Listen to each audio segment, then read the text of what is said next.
Om. Jadi Bapak, kami di sini dari siswa-siswi Negeri 1 IBN Semal, khususnya saya mewakili kelompok 4 dan saya mewakili kelompok 3. Sebelum itu izinkan kami untuk memperkenalkan diri terlebih dahulu. Perkenalkan, nama saya Gusti Ayu Dwi Putri dari kelompok 4. Perkenalkan, nama saya Igusti Ayu Emi Dwi Jayanti dari kelompok 3. Perkenalkan, nama saya Komanda Vina Andika Trisna Dewi dari kelompok 4. Perkenalkan, nama saya Nikita Dona Arjuna Rasti dari kelompok 4. Perkenalkan, nama saya Johan Budi dari kelompok 3.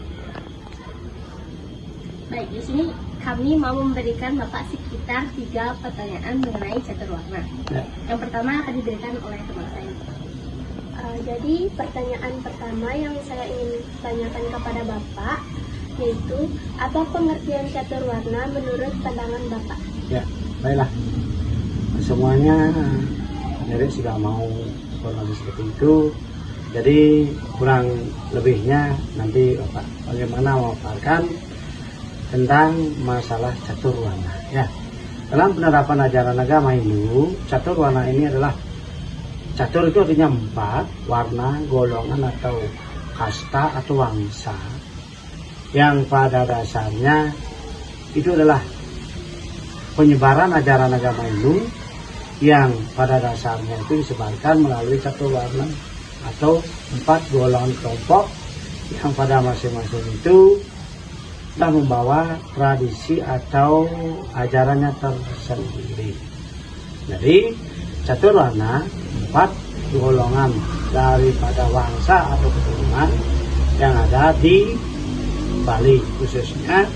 Sudah itu penyebaran dalam ajaran agama ini di India juga seperti itu. Yang pertama ada disebut dengan golongan Brahmana, 2 ada golongan Ksatria, 3 ada golongan Waisya, 4 ada golongan Sudra. Itu mengenai catur warna. Baik, untuk pertanyaan yang kedua, menurut sepengetahuan Bapak, sebenarnya tujuannya apa catur warna itu dibentuk? Ya, baiklah. Adapun tujuan daripada catur warna itu dibentuk karena masing-masing daripada penyebaran ajaran agama itu dibawakan oleh wangsa. Contoh, kemungkinan yang pertama itu wangsa golongan Brahmana, di mana tingkatan golongan Brahmana itu disebarluaskan ajarannya melalui ajaran Weda. Yang mengetahui ajaran Weda itu adalah kaum Brahmana. Sudah itu Ksatria, penyebaran ajaran agama ini melalui kaum prajurit, pejuang-pejuang yang memiliki keberanian yang kuat, contohnya tentara, apapun itu golongan daripada Ksatria. Kalau Waisya, penyebaran ajaran agama Hindu melalui Waisya itu adalah melalui kontak langsung antara perdagangan yang terdapat di pelabuhan tadi mana untuknya. Sudah sebagai penyebarannya. Sudah itu Sudra, ada yang tergolong penyebaran ajaran agama Hindu melalui kaum petani yang sebarluaskan seperti itu. Itu golongan daripada catur warna. Tujuannya ini untuk menerapkan penyebaran ajaran agama khususnya yang terdapat di Bali. Baik, untuk pertanyaan yang terakhir, kebetulan kelompok 3 dan kelompok 4 sama, yaitu pertanyaannya adalah akan digunakan oleh kelompok 3. Ya. Nah, jadi pertanyaan yang terakhir adalah yang ingin saya tanyakan kepada Bapak adalah bagaimana tanggapan Bapak mengenai implementasi catur warna di masa sekarang ini? Ya, baiklah. Untuk implementasi penyebaran daripada ajaran catur warna yang diterapkan dalam kehidupan, karena masing-masing warna itu memegang peranan penting.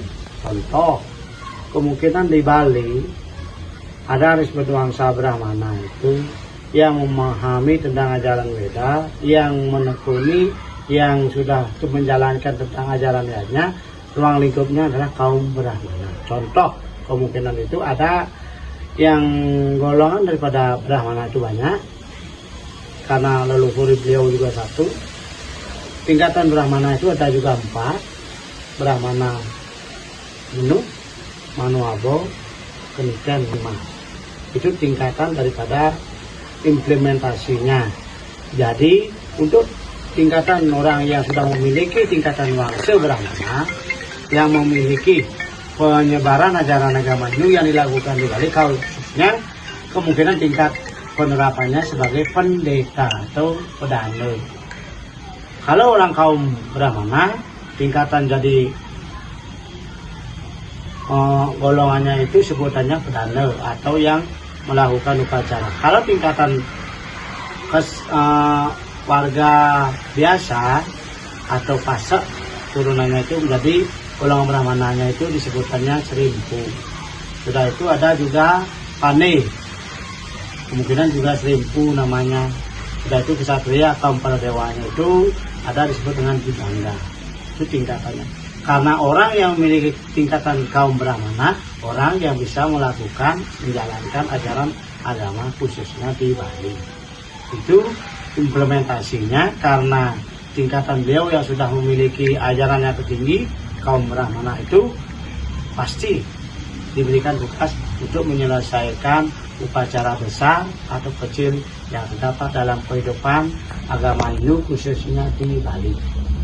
Ya, itu aja. Kemungkinan tingkatan daripada implementasi daripada ajaran caturwarna ini memegang peranan penting dalam kehidupan karena semuanya memiliki tanggung jawab yang tersendiri. Contoh, kemungkinan kaum brahmana yang tingkatannya pedana, yang mungkin tingkat upacara yang besar dilakukan, beliau yang menyelesaikan. Sama halnya yang ada keturunan pasak, serimpunya yang menyelesaikan, dan yang lainnya ada bidangga pada dewanya itu juga. Itu tingkatan daripada implementasi wangsa yang terdapat tinggal. Kuncinya sebagai umat beragama, inilah tingkatan kita supaya bisa memahami pedoman keturunan agar tidak terjadinya perpecahan di antara semua golongan yang terdapat di Bali, ya. Jadi tidak menganaktirikan ini golongan brahmana ini yang punya. Jadi tingkatan orang kaum brahmana, orang yang bisa melakukan tingkatan dalam bentuk giatnya, pelaksanaannya di Bali. Itu implementasinya. Sudah itu kemungkinan sebagai karakternya, tingkatannya penyebarannya itu karena semua ruang lingkupnya sebagai pengayom ajaran umat beragama pasti dilakukan. Itu tujuannya daripada kita memahami golongan wangsa atau warna yang dapat di Bali. Jadi kunci keberhasilan seseorang itu, karena sastra juga menyebutkan yang pertama itu laksana. Adik-adik pun kalau belajar, kalau pertama apapun yang diberikan, kalau tidak dilaksanakan kan mungkin sulit kita memahami. Kan begitu. Yang kedua ada sebutnya stradaya yukta. Stradaya itu keyakinan. Yukti itu keyakinan. Apa yang kita ingin pelajari, yakinilah supaya kita mendapatkan hasil yang terbaik. Yang ketiga, trityam guru pujana. Trityam guru pujana artinya tingkatan orang yang berhasil, dengarkanlah nasihat guru. Sudah itu nasihat guru, sudah itu ada fatwa-fatwa, apapun bentuk ajarannya dilakukan. Sudah. Yang keempat baru disebut dengan caturustam sama stam. Keberhasilan kalian semuanya pasti ditunjukkan dengan kebersamaan. Jangan menakdirkan orang yang bodoh, jangan dibedakan. Yang penting dalam hidup ini adalah kebersamaan, sama-sama kita belajar untuk menuntut ilmu supaya menjadi anak yang sukses ke depan.